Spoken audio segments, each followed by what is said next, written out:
serambi depan makam Sohibul Wilayah Waliullah Syekh Abdul Jalil Al-Mesir. Allah wabarakatuh.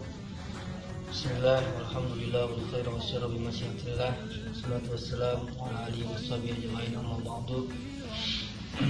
Pertama-tama mari kita panjatkan puji serta syukur kehadirat Allah Subhanahu wa taala karena hidayah kita bisa melakukan aktivitas dengan keadaan sehat walafiat. Salawat serta salam tak lupa kita juga untuk baginda Baginda Rasulullah sallallahu alaihi wasallam.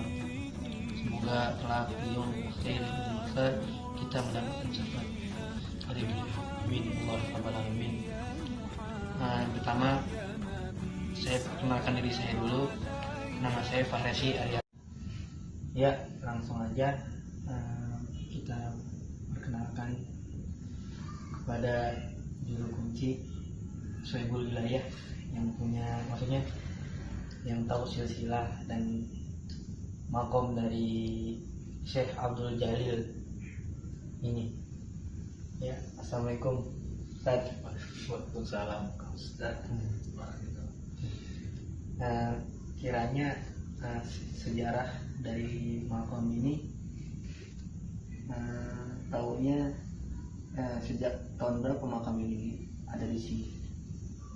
Bismillahirrahmanirrahim.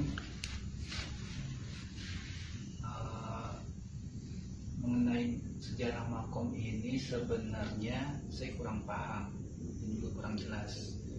Begitupun juga saya tanya sesepuh-sesepuh di wilayah Ciganjur tentang makom ini. Makom ini tuh udah lama banget udah ada. Waktu Ciganjur masih hutan, masih sawah, makom ini udah lama banget. Mungkin bentuknya bukan sebagus ini sekarang. Nah, dulu orang Ciganjur tua dulu ini nyebutnya kumpi keramat gitu segala macem. Sampai waktu lalu ada sosok kiai almarhum Kiai Gusdur yang menemukan nama makom ini adalah makom wali juga. Ternyata namanya kalau nggak salah Syekh Abdul Jalil. Nah, beliau ini berasal dari mana kira-kira? Menurut warga sekitar Ciganjur berasal dari Mesir. Nah, kenapa almarhum Kiai Gusdur pindah ke Ciganjur? Dengar kabar berkat ada makom ini. Jadi makom Syekh Abdul Jalil. Jadi sehingga almarhum Gusdur itu untuk tinggal di Ciganjur biar lebih dekat sama makom ini, ketarik jadi jatuhnya kayak kemahlet sama makom ini. Itu sih kiranya.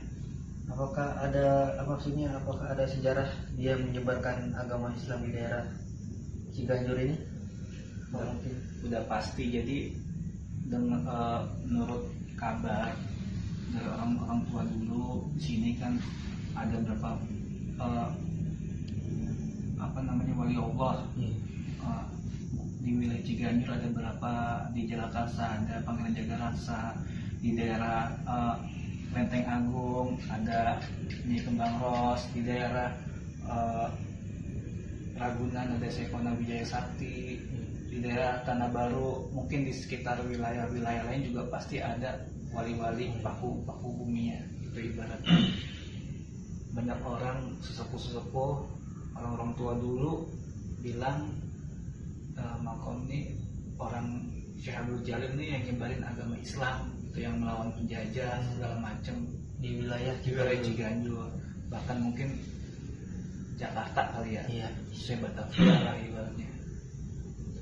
Itu aja sih sebenarnya yang saya tahu, karena juga makom ini tuh juga kagak ada namanya.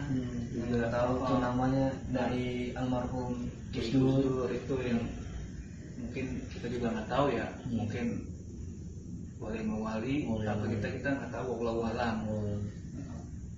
Yang ingin tahu sih itu aja. Ada juga maksudnya orang-orang dari jauh-jauh juga pada ziarah ke sini gitu. Insya Allah sih, ya kalau kita baik, insya Allah ziarahin. Ingat kita akan kematian, mah insya Allah berkah. Gitu aja sih dari saya. Ya, jadi sejarahnya tuh ini makam ini tidak ada yang tahu. Maksud sejak dari dulu di wilayah Ciganjur masih hutan, masih makam ini udah ada. Nah, kenapa makam ini bisa ditemukan di sini? Karena berkat wali juga, kayak Haji Gus Dur Abdul Rahman Wahid. Dia yang menemukan makam ini dan tahu namanya dan tahu asal daerah dari Sohibul makam ini yang bernama Syekh Abdul Jalil Al-Misir dari Mesir beliau ini. Semoga kita mendapatkan keberkahan dari adanya makam ini di wilayah Ciganjur. Ya, terima kasih udah merepotin. Gak apa-apa, saya senang anak muda seperti Pak Rezi kesini masih ibaratnya masih peduli akan makom-makom para wali itu, masih senang. Berarti kita masih luhur-luhur kita masih kita hargain. Jangan sampai makom-makom wali dihancur-hancurin, dirata-ratain. Jangan sampai kita pada hilang, kita nggak tahu sejarahnya. Begitu, alhamdulillah masih terjaga. Saya minta untuk kayak Pak Rezi yang muda-muda, kalau bisa lestariin, jaga-jagain makom-makom wali, jangan sampai dihancur-hancurin, biar anak-anak cucu kita pada tahu kalau wali itu masih hidup sebenarnya.